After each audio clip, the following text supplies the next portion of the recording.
அனைவருக்கும் வணக்கம். ரிஷபராசினியர்களுக்கு நிகழ்ந்து கொண்டிருக்கும் செப்டம்பர் மாதம் 7ஆம் தேதி இன்றைய நாளை தவறவிட்டு விடாதீர்கள். அப்படி தவறவிட்டால் நீங்கள் கதறி கதறி அழுதாலும் இனி இந்த நாள் கிடைக்காது. அந்த வகையில ரிஷபராசினியர்களுக்கு பல வருடங்களுக்கு பிறகு கிடைக்க போகும் வாய்ப்புகள் என்ன மாதிரியான நன்மைகள் எல்லாம் ஏற்பட இருக்கு, கிரக நிலைகளின் ரீதியாக அமையிருக்கும் சாதகங்கள் என்ன, பாதகங்கள் என்ன, மேலும் என்ன மாதிரியான முன்னேற்றங்கள் எல்லாம் உங்களுடைய வாழ்வில் ஏற்பட இருக்குது. குறிப்பா இன்றைய நாள்ல கிரகங்களுடைய சஞ்சார நிலைகள் என்ன என்று பார்க்கும்போது ரிஷபத்தில் குரு பகவானும், மிதுனத்தில் செவ்வாய், சிம்மத்தில் சூரியனும் புதனும், கன்னியில் சுக்கிரனும் கேதுவும், கும்பத்தில் சனி வக்ரகதியிலும், மீனத்தில் ராகுவும் சஞ்சரிக்கிறாங்க. இந்த கிரகங்களுடைய சஞ்சார நிலைகளின் காரணமாக மேலும் என்ன மாதிரியான நன்மைகள் எல்லாம் உங்களுடைய வாழ்வில் ஏற்பட இருக்கு என்பது குறித்தான முழுமையான பதிவு தான் இந்த வீடியோல நம்ம விரிவா பார்க்க போகிறோம். அந்த வகையில ரிஷபராசினியர்களை பொறுத்த வரைக்கும் இன்றைய நாள் விநாயகர் சதுர்த்தி விழாவாக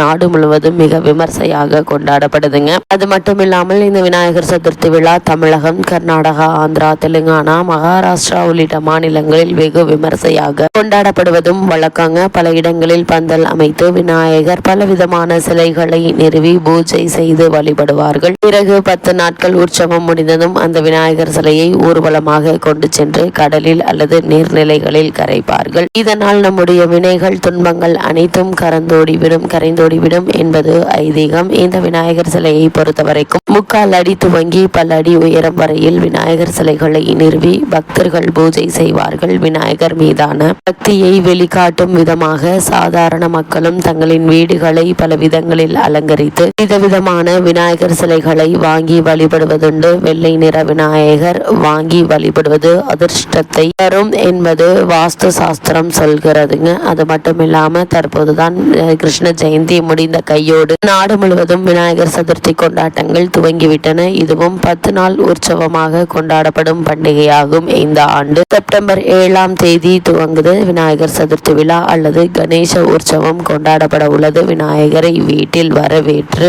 வழிபாடு செய்வதற்கு மக்கள் தயாராகி வருகின்றன. பல்வேறு வண்ண விளக்குகள், அலங்கார பொருட்கள், பல வண்ணங்களில் விநாயகர் சிலைகள், மாவிலை தோரணங்கள் உள்ளிட்டவைகள் தற்போது விற்பனைக்கு வர துவங்கிவிட்டன. என்னதான் கோவில்களிலும் பொது இடங்களிலும் விநாயகர் சிலை நிறுவப்பட்டு பூஜைகள் நடத்தப்பட்டாலும் அனைவரின் வீடுகளில் விநாயகர் சிலைகளை வாங்கி வைத்து வழிபடுவதுதான் வழக்கம். அப்படி விநாயகர் சிலையை வீட்டில் வைத்து வழிபடுபவர்கள் என்ன செய்ய வேண்டும், என்னவெல்லாம் செய்யக்கூடாது என்பதை கவனத்தில் கொள்ள வேண்டும். அந்த வகையில ரிஷபராசினியர்கள் விநாயகர் சதுர்த்தியான இன்றைய தினம் என்ன செய்ய வேண்டும் என்று பார்க்கும்போது வீடுகளில் விநாயகர் சிலைகள் வைத்து வழிபடுபவர்களில் சிலர் கடைகளில் வாங்கி சிலைகளை வைப்பார்கள். அதே போல் இன்னும் சிலர் தாங்களே செய்து வைத்த விநாயகர் சிலைகளை வைத்து வழிபடுவார்கள். ஆனால் எந்த சிலையை வைத்து வழிபட்டாலும் அன்றைய தினம் விநாயகருக்கு கண்டிப்பாக தலையில் கிரீடம், குடை வைக்க வேண்டும். தலையில் கிரீடமோ குடையோ இல்லாமல் விக்கிரகமானது முழுமை பெறாது. இவ்வாறு கிரீடம் வைத்து வழிபடுவதால் அதிர்ஷ்டமும் நன்மைகளும் வந்து சேரும் என்பது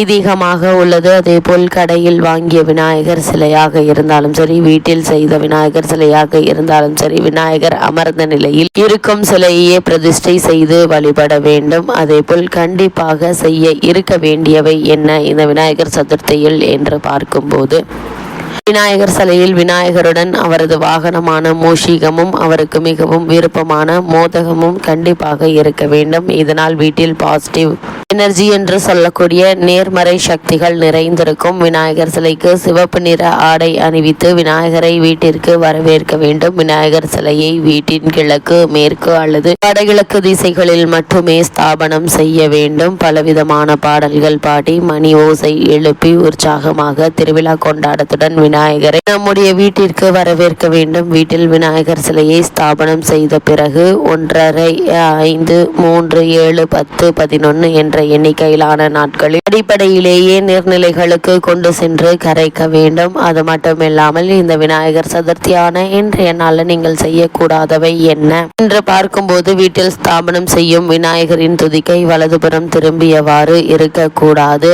அப்போது வீட்டில் பிரச்சனைகளையே ஏற்படுத்தும். அதனால் விநாயகர் விநாயகரின் துதிக்கை இடது பக்கம் திரும்பி இருக்கும்படி பார்த்து கொள்ள வேண்டும். இதனால் வெற்றி மற்றும் நன்மைகள் பெருகும். விநாயகர் சிலை வீட்டில் இருக்கும் அனைத்து நாட்களிலும் அவரை கவனிக்காமல் விட்டுவிடக் கூடாது. தினமும் ஏதாவது நிவேத்தியம் வைத்து வழிபட வேண்டும். கண்டிப்பாக செய்யக்கூடாதவை என்ன இந்த விநாயகர் சதுர்த்தியான இன்றைய தினத்துல என்று பார்க்கும்போது, விநாயகர் சிலையை தனியாக வைக்க கூடாது. வீட்டில் எத்தனை விநாயகர் சிலை வேண்டுமானாலும் இருக்கலாம். ஆனால் அதோடு லட்சுமி தேவியின் சிலை அல்லது சிவன், பார்வதி, முருகன் யாருடைய சிலையாவது சேர்த்துதான் வைக்க வேண்டும். அதே போல் கற்பூர ஆராத்தி காட்டி பூஜை செய்யாமல் விநாயகர் சிலையை எடுத்து சென்று ஒருபோதும் கரைக்க கூடாது. வீட்டில் விநாயகரை ஸ்தாபனம் செய்த பிறகு வெங்காயம், பூண்டு உள்ளிட்ட தாஷ்மீக உணவுகளை உட்கொள்ளக்கூடாது. சாத்வீக உணவுகளை சமைத்து விநாயகருக்கு வைக்க வேண்டும் எனவும் கூறப்படுகிறது. இன்றைய நாள்ல மீன ராசினியர்களான உங்களுக்கு மேலும் என்ன மாதிரியான நன்மைகள் எல்லாம், வாய்ப்புகள் எல்லாம் உங்களை தேடி கிடைக்க இருக்கு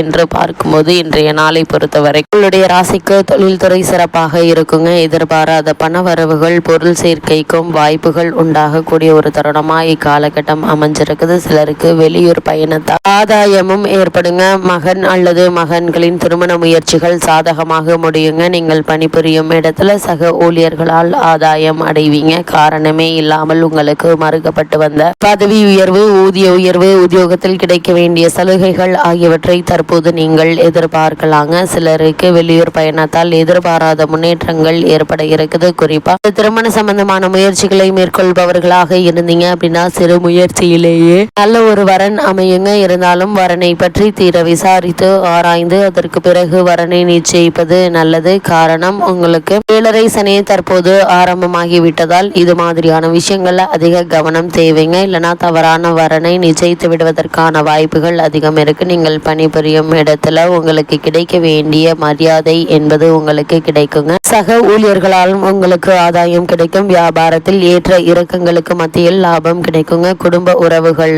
சூழ்நிலையில் நிதானம் இருக்குங்க. பரஸ்பர நல்லிணக்கம் நிலவக்கூடிய ஒரு காலகட்டமாக தான் காலகட்டம் அமைஞ்சிருக்குது. உங்களுடைய ராசிக்கு 6ஆம் இடத்தில் சூரியன் ஆட்சி பலத்தோடு இருப்பது சிறப்புங்க. போட்டித் தேர்வுகள்ல வெற்றி பெறுவீங்க. இது உங்களுக்கு எதிர்பாராத முன்னேற்றத்தை ஏற்படுத்தி கொடுக்கும். இருந்தாலும் மேலும் என்ன மாதிரியான விஷயங்கள்ல நீங்கள் கவனமாக இருக்க வேண்டும் என்று பார்க்கும்போது, உங்களுடைய ராசிக்குள் ராகுவும் 7ல் கேதுவும் இருப்பதால் ஒரு விஷயம் சரி தவறா என்ன கண்டறிவதில் சிக்கல்கள் ஏற்படலாங்க. இதன் காரணமாக நீங்கள் துணைவரோடு கருத்து மாறுபாடு விவாதம் செய்து சோர்வடையலாங்க. இந்த மாதிரியான நேரங்கள்ல ஒருவருக்கு ஒருவர் விட்டு கொடுத்து அனுசரித்து நடந்து கொள்வது நல்லது. எனவே பேச்சை கட்டுப்படுத்தி மோதல்களை குறைக்க வேண்டுங்க. யாருக்கும் வாக்குறுதிகளை வழங்குவதை தவிர்த்துக்கோங்க. சுக்கிரன் சப்தமஸ்தானத்தில் கேதுவோடு இணைந்து ராசியை பார்ப்பதால் பெண்களால் பிரச்சனைகள் வரலாங்க. அதனால் அதிக கவனத்தோடும் எச்சரிக்கையோடும் இருப்பது அவசியங்க. உணவு விஷயத்தில் கட்டுப்பாடு தேவை என்பதால் அதிக கவனத்தோடு இருப்பது நல்லது. மீனராசினியர்களுக்கு கிரகநிலைகளின் ரீதியாக கூறப்படும் பரிகாரம் என்ன